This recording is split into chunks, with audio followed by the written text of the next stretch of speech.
এখানে আমি fried rice বানাচ্ছি, তাই তেল গরম হয়ে গেছে। এবার আমি বিনস তুলে দিলাম, সাথে আমি গাজরটাও দিয়ে দিলাম, দিয়ে ভেজে নিলাম।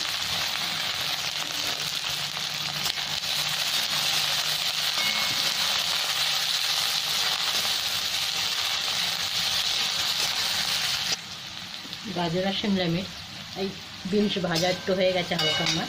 এবার একটু শিমলা মির্চ আর একটু মানে ধনে পাতার ডান্ডিগুলো দিয়ে দিলাম। একটু অল্প একটু ছিল মোটা মোটা ডান্ডি, তো দিয়ে দিলাম। এগুলো ভেজে নিলাম। ভাতের মধ্যে সবজিটা বেশ ভালো লাগে একটু।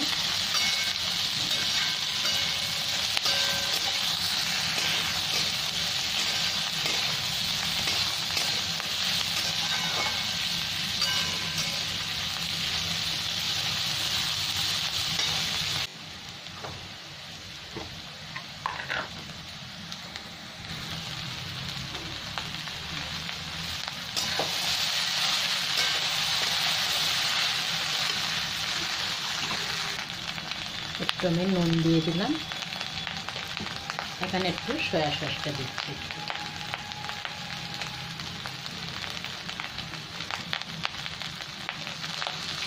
এবার ভালো করে নেড়ে দেবো আমি। আর কেটে দিতে লাগবে, গোলমরিচের গুঁড়ো একটু দিয়ে দিয়েছি।